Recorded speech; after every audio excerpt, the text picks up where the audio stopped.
Jerome Ford, Kareem Hunt, or maybe somebody else steps into the mix? We'll tell you about them next on the Locked On NFL Draft Podcast.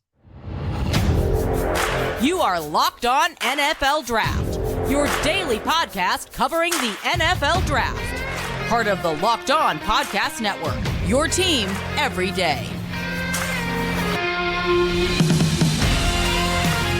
What's up, Locked On family? Let's get locked in. Welcome back to the Locked On NFL Draft Podcast, your daily podcast covering your favorite draft prospects, part of the Locked On Podcast Network, your team every day. I am your boy, Damian Parson, always on the ones and twos. You can find and follow me on Twitter at DP_NFL. I am a national scout over with the Draft Network, as well as the host of the Locked On Clemson Football Podcast. Guys, happy Wednesday, and thank y'all for making Locked On NFL Draft your first listen today and every day. Thank you for being our everydayers. But I got to kick the intro over to my guy, my partner in crime, my brother, Mr. LSU, Keith Sanchez. You can find and follow him on Twitter at The Talent Code. Keith, talk to him, baby. What's up, Locked On family? This is Keith Sanchez, senior draft analyst with the Draft Network, man, in 2019 national champ with those LSU Tigers, man. But you know why we're here, right? Myself, Damian Parsons, we are here to bring you that championship level content surrounding the NFL draft 24/7. 365, man. You know where to come every single day for your NFL draft content. We talk college football, we talk NFL, we do it all. But DP talking about do it all, man. We got up-to-date information, right?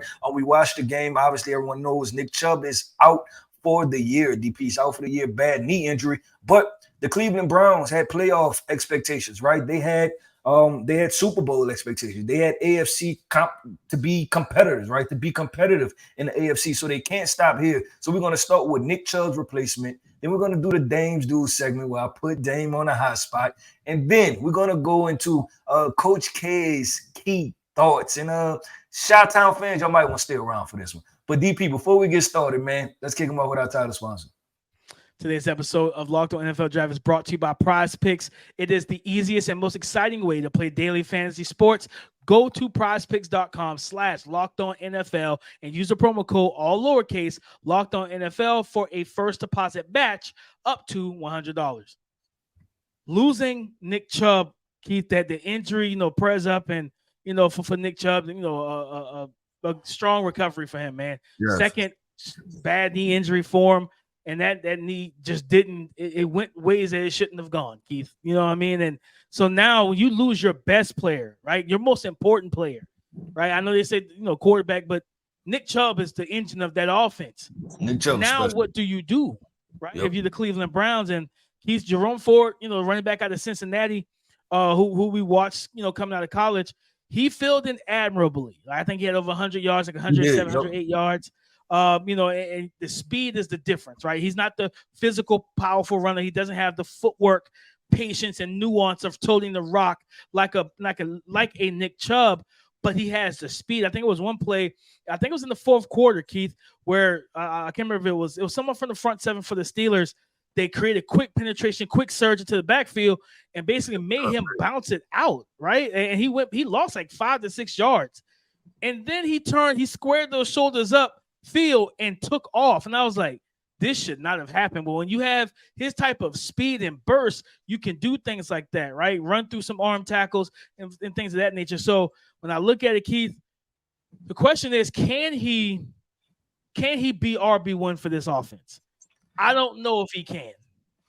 Yeah, so if it's RB1, you know exactly what the complementary piece is, right? And I look at it very similar, DP, to where with Tony Pollard, right? With the Dallas Cowboys, like Tony Pollard being RB1 because he's the speed, he's the slasher, he's the gasher, right? But when they had Ezekiel Elliott, the Cowboys, right, you still had that kind of ground and pound, that in between the tackles type guy. So I do think Jerome Ford can play a significant role, right? But the question is, because his stature is not very big, I think he's listed at 5'9", and he was somewhere around 200 pounds, right, throughout the draft process. So he's not a very big guy, DP. That wasn't his game even when he was at Cincinnati, right? Like that wasn't his go-to thing. So I think it's his role to be the slasher, the gasher, to be that explosive, to bring those explosive plays potentially. But they're going to have to bring somebody in. And DP, speaking of bringing people in, right? I have a list that I compiled, before the podcast. I was going through. I'm like, okay, let me figure out a couple names to bring up, right? Which are, I want to say young guys, obviously guys that were just drafted, but just realistic options, right? I'm not saying they're going to take Bijan Robinson from the Falcons, right? Like, we're talking realistic options that you potentially have something there that maybe other teams aren't doing anything with. Boom. We talked about this time and time again, so I'm not going to spend a lot of time on it. But Israel Abanikanda with the New York Jets, right? You got Delvin Cook, you got Michael Carter, you got Breece Hall. Like, just let my guy go. Let him go somewhere, right? Secondly, DP. Ty Davis Price, right, with the 49ers. They drafted him in the 3rd round in the 2022 draft, and he just hasn't seen a lot of reps, right? And we know what this is going to be. This is going to be the Christian McCaffrey show, right? Like, Ty Davis Price, he may get some snaps when you get in the middle of the season and they start trying to rest Christian McCaffrey, try to get him some rest and things like that. But he hasn't seen the workload that you would expect from a 3rd round pick. And I like it because of the complementary piece, because Ty Davis Price he can play at that 215, 220. He's a guy that's going to try to run through your face, right? And also he can play in a power scheme like this Cleveland Browns offense has, right? Like that offensive line, get movement, hit the hole. Like, I remember his biggest game, I think, when he broke the LSU rushing record, right? That was counter plays, but it was him getting downhill. And then now you get that size and that speed, and you get it going north and south, and he can kind of work from there. That I had Ty Davis Price, and then I have one other name. I don't know if you want to jump in real quick. We have a comment about either one of those guys. I got one other team. I think both are good options, right? And I think, like you said, Ty Davis Price will bring that downhill physicality that you're going to miss with Nick Chubb, right? And I think if you were to try and make that trade, and you should be able to get him for a late round pick, because the Niners aren't using them, that you pair him with the Jerome Ford, and now you have a nice little 1-2 punch of young running backs that don't have wear and tear on their bodies. And so, DP, another reason I picked the young running backs is because if you're a general manager, you just don't know with Nick Chubb, right? Like, this is not it's not a sprained ankle, right? It's not an elbow injury. You do not know how that knee is going to repair, and I believe it's the same exact knee that he messed up at University of Georgia. And I'm by no means writing Nick Chubb off, right? It's just that Nick Chubb has to do to get as healthy. Has a job to do to get as healthy as possible as he can. And then the Cleveland Browns front office, they have a job to do to try to figure out this running back position moving forward. So I want to see Nick Chubb play again. Like I say, top 2, top 3 running back in the NFL. I could watch all 30 carries of him. But DP, I said I had one more team. Go to the Northwest. Call Pete Carroll. Say, Pete, you got 3 of them, man. You got 3 running backs. You got Kenneth Walker, right? You have Kenny McIntosh. And you have Zach Charbonnet. All these guys they had to be under 22, under 23, because you drafted them in the last 2 years, right? Kenneth Walker was 2022, and then Kenny McIntosh and Zach Charbonnet were both 2023 prospects. And I get it, you drafted them, but like, can you get up off of one of them, right? Like let me have one of those guys, man. I can definitely use them. So that was my 3 teams, DP, and my situations that I thought about. I thought about Nick Chubb. I mean, I'll throw in DJ Dallas as well. As being like the veteran in that room that you probably can pry him away before you can get Charbonnet or Kenneth Walker. But I think of course the elephant in the room that I think we all can kind of point to, Kareem Hunt. He spent a couple years there, and he backed up. Him and Chubb were arguably the best running back duo. Not even arguably, they were the best running back duo when both were healthy in the league.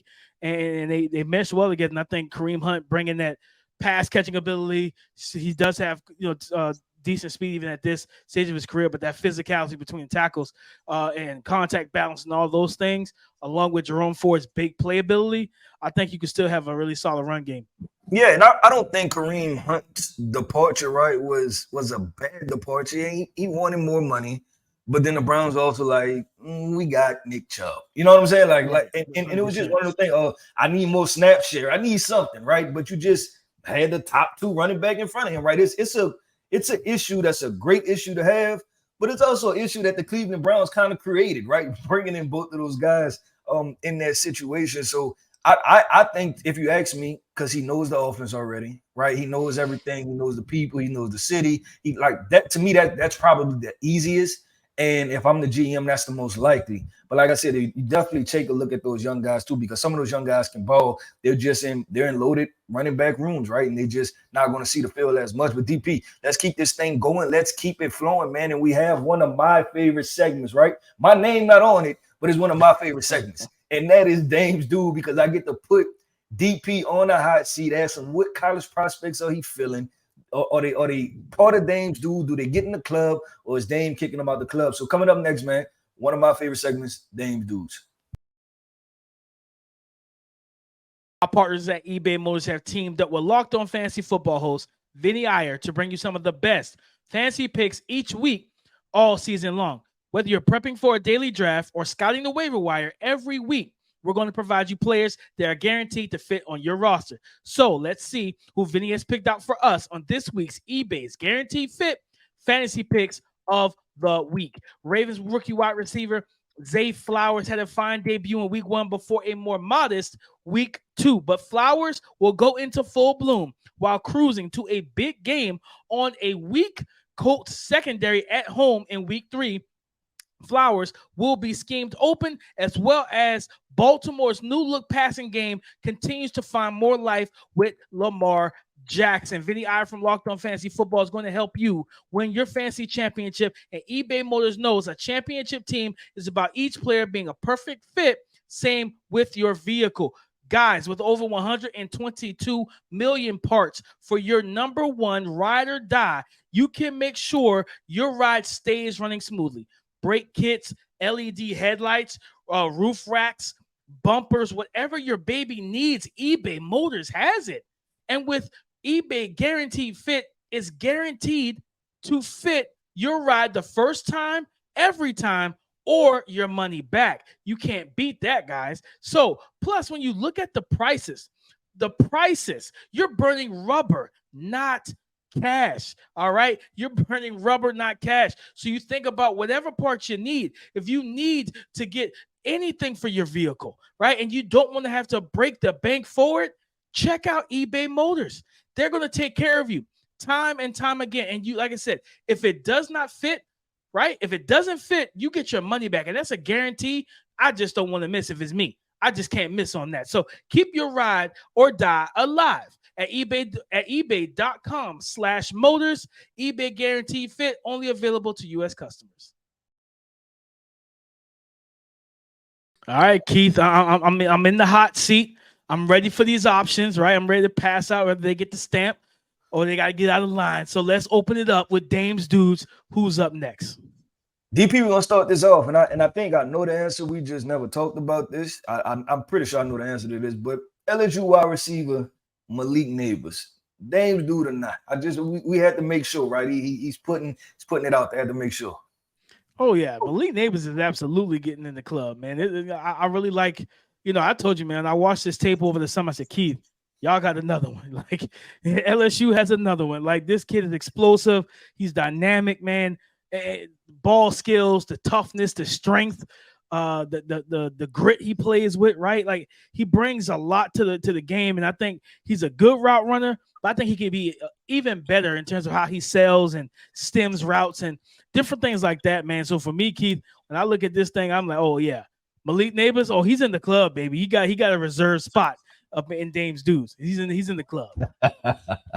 Okay, cool. Let's keep this thing rolling, man. I'm going to go with Texas wide receiver Xavier Worthy, Mr. Explosiveness himself, right? But that Alabama game, you've seen every aspect of Xavier Worthy, right? Because you've seen the drops, but then you also seen the big plays. You've seen the explosiveness. So DP, where do you stand with that, right? A wide receiver who may not have short hands, but is probably the most explosive wide receiver in this draft. So where are you with Xavier Worthy? Is he a Dame's Dude or not?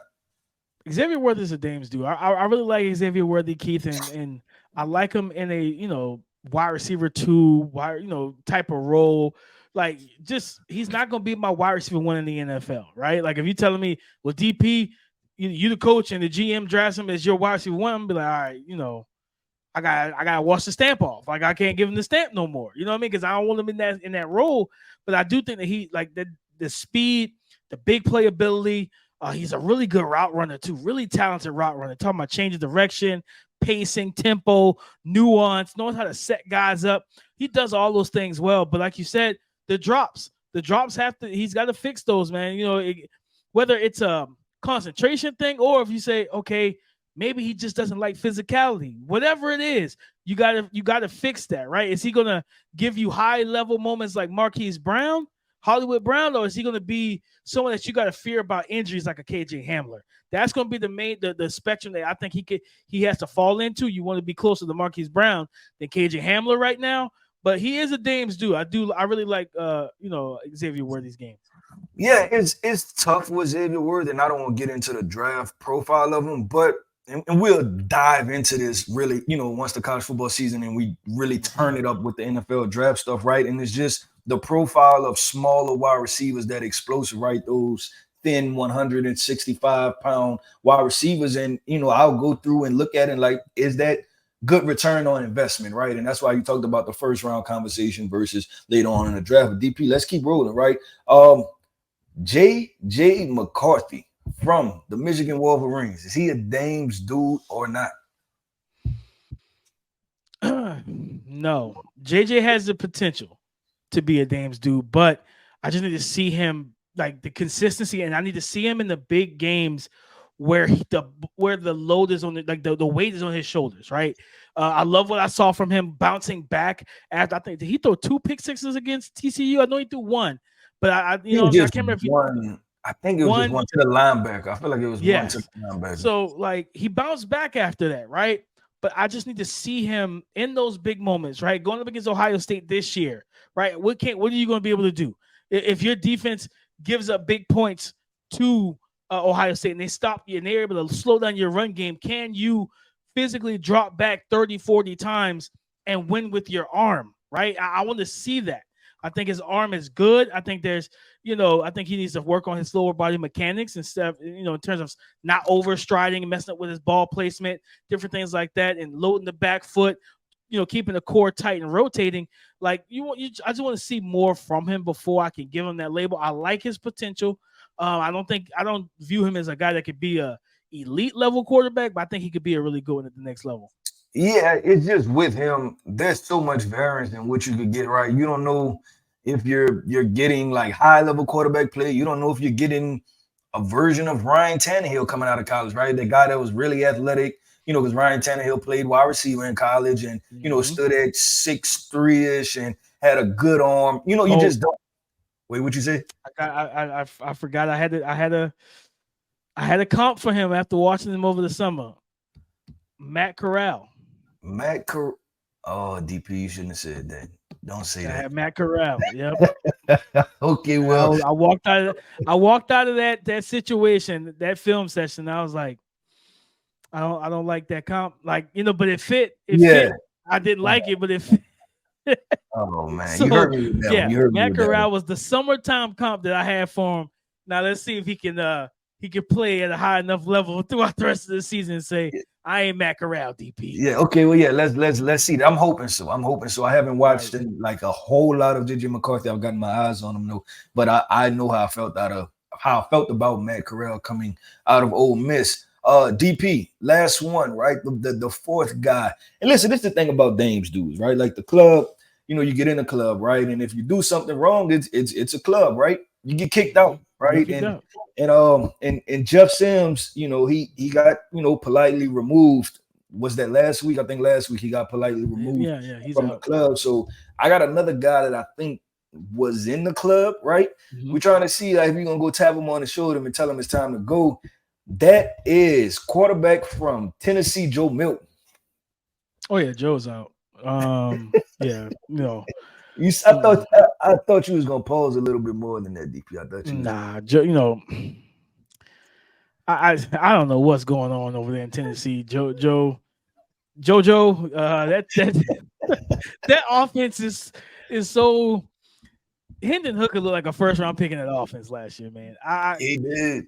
He was rolling. Joe's still struggling with like with the ball speed and being a multi-speed pitcher, not just having the rocket 105 miles per hour, fastball. Like he's not He still needs to develop that slider, that changeup, that curve ball. He needs to develop those things, and I don't see it right now. And he just has not looked great. Like, the arm talent is outstanding. Arm talent is the best in college football. I truly believe that. Right? 6'5", 240, 250, athletic kid. But you got to play better. You got to play better, especially in this type of offense. Brew McCoy, Squirrel, White, the list goes on to the receiver. He's not in the club right now.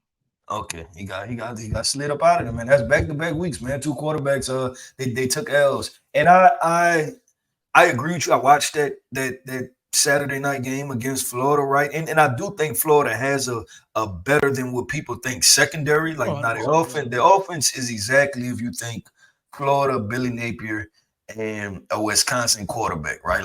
Like that's exactly how the offense looks. Like, if you just combine all of those qualities and threw it into one situation, that's exactly what their offense looks like. But their defense pretty good. And Joe, like, I agree with you, DP. It's gonna be the nuances for him, right? Because it's one thing to just drop back and say, hey, I got free runners, drop that thing 60 yards. But even just like the quick screens and, you know what I'm saying, those bubble screens and where to place the ball and stuff like that, all of that matters when you talk about giving a wide receiver momentum so he can head upfield and stuff like that. So I agree, there was a shaky performance for Joe Milton, but, you know, there are bigger games, right? And just because you got kicked out, you could potentially come back next week, and we'll see how that goes. But that wraps up this week's version of Dame's Dude. Coming up next, you're getting a double dose of how we feel today, right? It's Coach K's key thoughts. As I say, if I slow it down, I can say it right. If I say it fast, I'm going to get it all wrong. But coming up next is Coach K's key thoughts. This episode of Locked On NFL Draft is brought to you by Prize Picks. Prize Picks is the largest independently owned daily fantasy sports platform in North America. They are the easiest and most exciting way to play DFS. It's just you against the numbers, okay? Prize Picks is simple to play. You can make your picks and submit your entry in less than 60 seconds. Quick withdrawals, easy gameplay, and an enormous selection of players and stat types are what make Prize Picks the #1 daily fantasy sports app around, okay? And not only that, guys, this week on Prize Picks, I am going with Lamar Jackson over 220.5 passing yards and Brock Purdy for over 1.5 passing touchdowns this week in the NFL. So go to prizepicks.com/LockedOnNFL or use the promo code LockedOnNFL for a first deposit match up to $100. That's prizepicks.com/LockedOnNFL or use the promo code LockedOnNFL. All right, Coach K, it's time to tell the family what your key thought is right now. Let us know what it is so we can go ahead and have this discussion. DP is been on my heart. I was nervous about it coming into the season. A lot of people were optimistic. A lot of people were saying potential MVP. A lot of people were making comparisons to somebody that made it to the Super Bowl. All the while, DP, I was nervous. I was quietly nervous. But I was nervous, DP. And my nervousness is projecting itself forward, right? It's here. It's here. And that is the Chicago Bears and Justin Fields. It ain't working. It's not working. It is not working at all. So my thought is somebody got to go. Somebody got to go. If I'm the Chicago Bears, and DP, I don't know no other way to put that. Somebody has to go. The Chicago Bears, DP, historically, you have not developed quarterbacks, right? But that's no fault, right? Like I can't hold head coaches of the past, right, to what's going on now. But that's not a good look, right? They're just like, man, this is the one time that we've had this super, uber talented player, and we can't get it right. But I'm going to break this down for you, DP. The general manager, you have Justin Fields, right? You hire a defensive-minded head coach. For what, right? Because a defensive-minded head coach is gonna he has a background in defense, right? Like, he was a good defense coordinator. That's why somebody wanted him to be a head coaching candidate, and that's why you hired him. If you have this type of quarterback in Chicago, like, it's just awareness part, right? It's like, this should be the one time where we say we cannot get this wrong. You know, like, we cannot get this wrong. So from the very beginning, it should have been an offensive-minded head coach. And I know they had that with was it Matt Nagy, right? I think it was Matt Nagy. Why am I saying Matt Nagy? Was it Matt? I'm thinking Jim Nagy. That's why I was thinking. I was sitting around thinking of Jim Nagy. But you had Matt Nagy, and obviously that was not good either. But I think you should take another swing at an offensive-minded guy. And I'm gonna bring up one name. And people got critical of him, but I didn't care. You wanna know why? Because he produced Pro Bowlers, right? And that was Greg Roman, right? Why not just go get him and get Justin Fields comfortable, right? Like Baltimore, you don't want him anymore. That's fine. We just need competent quarterback play. Justin Fields is probably, from an athletic perspective, DP, he's top 3, right? Like it may be Lamar Jackson and then him, if I'm thinking about every quarterback in the NFL properly, because he's more explosive than Jalen Hurts. AR probably. Yeah, AR now. Yeah, AR now. Yeah. Right? Or I'm going to find who is the QB coach or Nick Sirianni, right? Whoever's doing something with that situation, I'm going to get that also, right? Like I'm bringing that in. But they not only with Matt Eberflus, but then the offensive coordinator, and it's just the whole situation. It just doesn't look right. Like, and this is a guy that the quarterback, Justin Fields, I've known him since high school, DP. Like, he's always been a high-level thinker. He's always been extremely intelligent, has really good family. Like, so when you see stuff and people breaking out film, and it's like, he's not pulling a trigger here. Like, this guy's been playing high-level football his entire life. He doesn't know not to throw it to a wide-open player, right? He's been playing quarterback his whole life. So to see that, it's extremely alarming. And before it gets any worse, I'm ending it one way or the other. So that's my thought. They need to go ahead and end that one way or the other. This is like that toxic relationship where the partners do not belong together, and it's clear, right? You know, there's no trust. There's no love. There's nothing that keeps them together. It's like, well, you know, I bought you this stuff, you know, whatever. Like, no, like this is over. Yeah, y'all both physically might be attractive people, but everything else, y'all have nothing in common. And low key, you hate each other. Yeah, y'all do not like each other, but y'all should go y'all separate ways. I just don't see them using Justin Fields. When I just think about quarterbacks, especially young quarterbacks, right? Like I've always said this and it's just from my time in college and DP, I'm more than sure you've observed this period, that some of those quarterbacks, especially young, running the football, like sometimes that just gives them a little confidence. Like it slows the game down and they feel like they did one thing positive. You know what I'm saying? So it's like, okay, let me build off of that, right? I can do another thing positive. But when they're worried about only messing up, then that's when you're in a real deep issue, DP. You're in a really bad issue. So that's my biggest issue with the Chicago Bears and Justin Fields. The regression is clear, not even just slight. It looks like it's a big regression. And I think Justin Fields is too talented to let it go down a drain like that. You know what I'm saying? And let it go down that way. And Matt Eberflus could be a good head coach, but just maybe not in this situation. And I'll close it out with this, Keith. The NFL has a head coaching problem. And this has been apparent for years, decades among decades, that they hire guys that aren't cut out for the job. Because one of the main, we saw it with Nathaniel Hackett last year. We've seen it with Adam Gase. We've seen it with Cliff Kingsbury. We've seen it with so many different coaches. One of the biggest parts of being a head coach is not just being a head coach. Who are you bringing with you? Yeah, so and having a good offensive-minded coordinator that knows how to coach and design an offense around a young athletic quarterback, this is coaching malpractice to me. Yeah, DP. So I'm glad you brought up the head coaching part and the hiring, right? Because what people have to understand is this, that the same reason why you become a head, like the same reason why you got noticed as a head coach, right? That, man, he's a really good candidate. That's no longer your job duty when you become the head coach. That's the crazy part, right? Like that your resume to get to be a head coach, the roles and responsibilities are so different, right? Like it's not a seamless thing. So while you got hired because you were a great defensive coordinator, right? It's not about, like you said, it's about who you're hiring. It's about paying attention to the offensive structure, right? It's about making a 53-man roster. It's 25% of handling media obligations, right? And understanding that portion of it. It's another 25% of getting with your general manager to make sure that everything fits on this offense. So it's really not about if Matt Eberflus and what cover 2 scheme or cover 3 he wants to run, because it becomes the responsibility shifts so much when you become the head coach.